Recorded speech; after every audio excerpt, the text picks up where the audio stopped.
Over the past couple of years, ever since the SEC's major update on the XRP lawsuit, the spotlight has gradually shifted toward other regulatory players like the CFTC, and for good reason. We've always believed the SEC wouldn't be the sole force driving regulatory clarity for crypto, and that belief still holds true today. When you step back and look at the bigger picture, it seems clear the SEC and CFTC are working together to shape the future of crypto regulation in the US. This collaboration feels more active than ever, and as the CFTC takes center stage, it's worth keeping a close eye on their moves, especially as major crypto projects like Ripple and XRP become deeply intertwined in this narrative. Let's dive into this for a moment and rewind to February of this year. Just 3 short months ago, the CFTC made waves by announcing a crypto CEO forum to kick off its digital asset markets pilot program.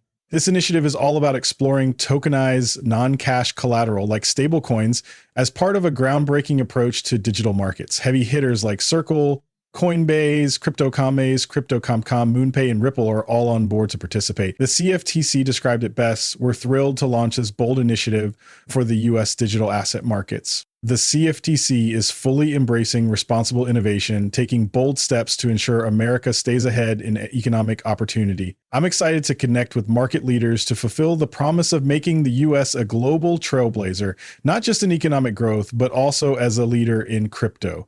By collaborating with key players like Circle, Coinbase, Crypto.com, MoonPay, and Ripple, the CFTC is paving the way for a thriving digital future. This is official and confirmed. You can find it straight from the CFTC's website.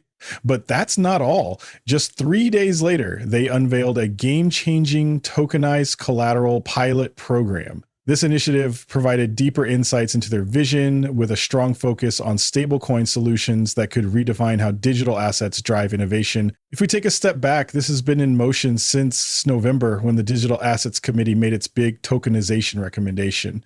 Back then, they proposed using collateral like World Bank bonds, government securities, corporate debt, money market funds, and even gold.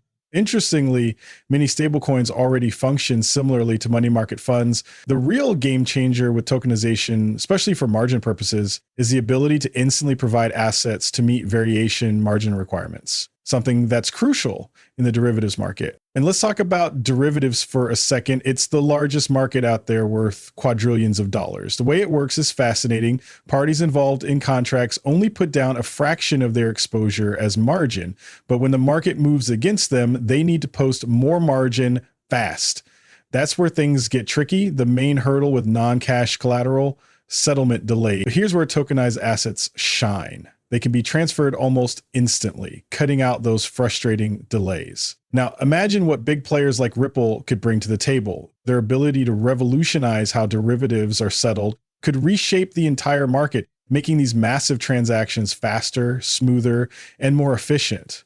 Let's dive into some recent updates in the world of derivatives. Just pulling this up, here it is. On the 7th, the DTCC announced an exciting collaboration with ISDA, integrating ISDA's digital regulatory reporting into the DTCC's global trade repository. It's officially happening. Derivatives are evolving, and at first glance, this announcement might seem routine, but take a closer look at this key quote. The DTCC is pleased to continue its support of the ISDA DRR to better streamline trade reporting processes for market participants in the UK and this partnership paves the way for higher acceptance rates of submitted trade data while cutting down the complexities and costs of adapting to constantly changing regulations. Our mission remains clear: to deliver cutting-edge, all-in-one trade reporting solutions to clients worldwide at unbeatable value. Let's revisit the groundbreaking announcement from April 30th, originally shared by Generation Infinity. In our video, we uncovered the DTCC patent, a game changer for tokenizing quadrillions in global assets.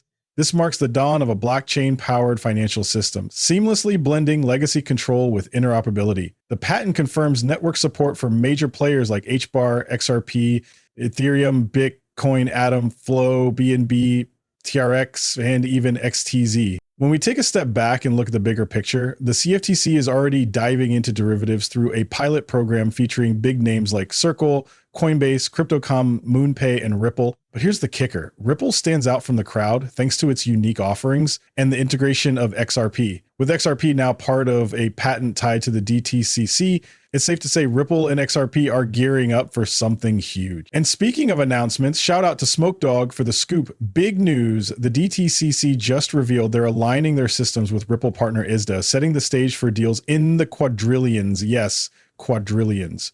Ripple is right in the center of it all. This isn't just speculation, it's documented. Here's why this matters. Ripple officially joined ISDA back in August 2023. And to give you some perspective, in 2020 alone, the total value of securities processed hit an astounding $2.30 quadrillion. Smoke Dog even shared an updated view on this, so if you're not paying attention yet, now's the time to catch up. In 2024 alone, they handled and processed an astonishing $3.7 quadrillion. Let that sink in. Just 4 years ago, the figure was 2.3 quadrillion. The leap is mind-blowing. Now, take a look at this. Just like the DTCC settles US equities, blockchain-based networks like Ripple, Rock's new one for me too, and Copper are stepping in to revolutionize settlements. They're paving the way for near instant processing of global fiat currencies and digital assets. Imagine entirely new payment systems built for something like a digital dollar. And guess what? That future is being built as we speak. Regulatory bodies like the CFTC are stepping up in big ways, launching joint forums that signal a shift in how crypto is handled. What's wild, though, is how active the CFTC has been in pushing pro-crypto innovation. Take March 31st as an example. The US CFTC withdrew 2 crypto staff advisories, citing the market's growth and maturity as reasons to ensure fair treatment. This move shows they're ready to swing open the doors for crypto adoption. Even earlier, in February, their efforts were already making waves. And if we rewind to January, something even more intriguing happened. Caroline DePem stepped in as the acting CFTC chair. What's fascinating about her is that back in 2022, Caroline made a stop at Ripple Labs' San Francisco office to dive deep into blockchain, crypto, and XRP. It's wild to see how everything seems to be falling into place. Caroline DePem is now at the CFTC, and they've just announced a joint CEO forum focused on this tokenization pilot. At the exact same time, patents are surfacing that reveal network support for XRP along with other major players, all working to tokenize quadrillions of dollars for the new financial system that's being built as we speak. And let's not forget, back on May 5th, Caroline told Eleanor Torat during the Network Medisay conference that the CFTC plans to observe several industry tokenization pilot programs. Why? To see how tokenized assets perform in real-world scenarios and to gain hands-on experience with this groundbreaking technology. Diving headfirst into this tech, determined to master it and scale its use because the benefits are just too good to ignore. But that's not all. Back on March 6th, the CFTC wrapped up its CEO forum on digital assets. The event brought together top-tier executives and CEOs from leading crypto companies. Here's where it gets interesting. Brad Garlinghouse, representing Ripple, was in discussions with Caroline DePem. What's wild is that these connections trace back as far as 2022. Big news just in. Acting CFTC Chair Caroline DePem has revealed they'll soon join industry tokenization pilots as an observer. This exciting update comes straight from her latest announcement, but here's the twist. Pay close attention to what she's saying and the big picture impact this could have. So what's the same under the new administration? What's the same is that there is no tolerance at all for fraud or for scams, right? It doesn't matter what kind of fraud you're trying to commit, whether it's crypto fraud, whether it's some other kind of Ponzi scheme, it's just not allowed. And in fact, you've seen across the DOJ, the CFTC, and the SEC that we have all redoubled our efforts to pursue fraud in crypto and across the spectrum. But what's different? What's different is that in this administration, we have optimism. We have optimism about the promise of a new technology. We have optimism about its ability to contribute to the growth of the American economy and to prosperity for all Americans. And we have optimism about the ability of our government and our regulators to deliver on that promise. And so I'm very proud to be a part of that. And how are we accomplishing this? So I think it's really important to take a step back and really define what we mean when we're talking about digital assets, and particularly what it means from the financial market regulator perspective. So to me, when we talk about digital assets, it's really 2 distinct categories. The first is that digital assets is a new format, so tokenization, of traditional financial instruments. The second is that unbacked crypto assets is a new asset class. And so how we approach each of those things from a regulatory perspective is going to be different.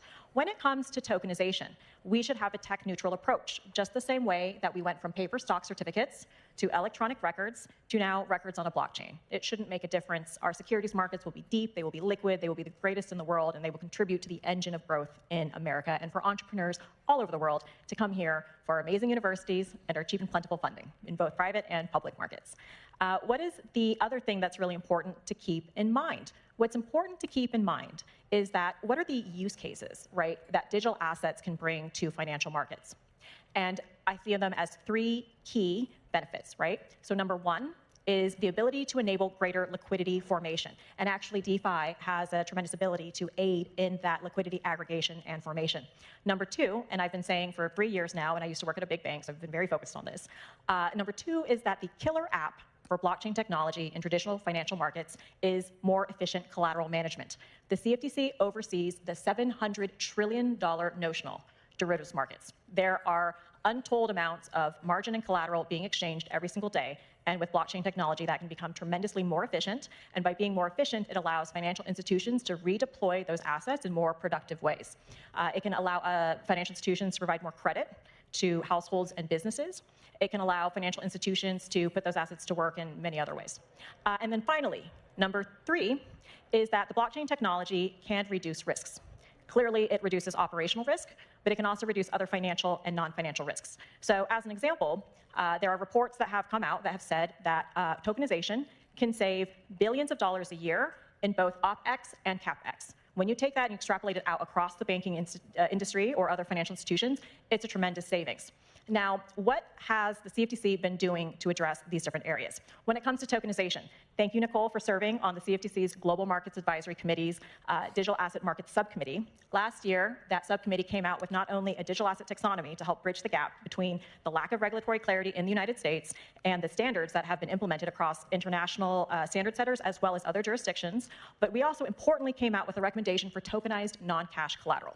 That could be tokenized treasury ETFs. And so I'm very pleased to say, I'm announcing, this is big news, the CFTC is going to be soon participating as an observer in industry tokenization pilots so that we can better understand the use cases and the benefits of the technology and engage in capacity building so we can be ready for a new or more expanded role. When it comes to crypto assets as an asset class, obviously having predictable rules helps the maturation of the asset class. So there's the President's executive order on digital asset markets. There's the President's working group that the CFTC is proud to be a member of, and we're contributing towards that 180-day report. We've been providing technical assistance to Congress, and just today they released the discussion draft of the market structure legislation. And we rescinded 2 advisories that were not appropriate anymore given the development of the asset class that were specifically targeted at heightened standards for crypto derivatives. And then we have completely ended regulation by enforcement consistent with the DOJ memo. So it's been a tremendous amount of work that we've accomplished in the first 100 days. And so I just want to leave you with some lessons learned as we think about the approach to regulatory clarity in the United States for crypto assets.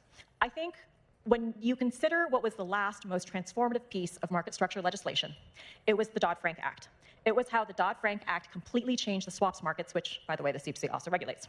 And so I implemented Dodd-Frank. I not only worked on the rules when I was staff at the CFTC, I then went to Citi and was the global head of swap dealer and Volcker compliance. And I ran a $1 billion compliance program, and the industry spent hundreds of billions of dollars in registration and compliance costs, and it took the CFTC 4 to 5 years to write the rules to implement the Dodd-Frank Act. But what did Dodd-Frank really result in? I think there's 2 things that everybody needs to keep in mind about getting the legislation right, and I really commend the efforts of Congress, and I've been pleased to help with this. We have to make sure that the compliance costs don't crush the innovation and crush entrepreneurs. Because one of the unfortunate results of the Dodd-Frank Act, while it made many aspects of the market structure better, and particularly central clearing was a great innovation, but it ended up with regulatory moat, so that the barrier to entry was almost just completely prohibitive unless you were the biggest of banks. And number 2, it resulted in market fragmentation. And because digital assets is inherently a global and borderless market, I think we must be careful to avoid the market fragmentation that could be an unfortunate result if we don't get it right with not having the overbearing compliance costs. The CFTC is signaling a major shift. The market is finally breaking free and opening up. In the US, we're witnessing some of the boldest regulatory moves yet, clearing the path for innovation and unshackling this space from old barriers. Big players like the DTCC are stepping up, unveiling groundbreaking patents and tokenization pilots in collaboration with the CFTC. These aren't just whispers of progress. They're tangible steps forward with big names leading the charge. Yeah, the gears are turning. The trials are underway. The groundwork is being laid. It's all about fully integrating and leveraging the underlying technology. And Ripple is right at the heart of it all. Seriously, on every document, every announcement, you'll find either Ripple or XRP playing a key role. That's why I keep reminding you, pay attention to the names involved in these meetings, discussions, PDFs, and reports. This stuff is absolutely critical. So if you found this video insightful, don't forget to hit that like button, subscribe, and turn on notifications. I've got plenty of free content coming your way. Thanks for tuning in. Catch you next time. Peace.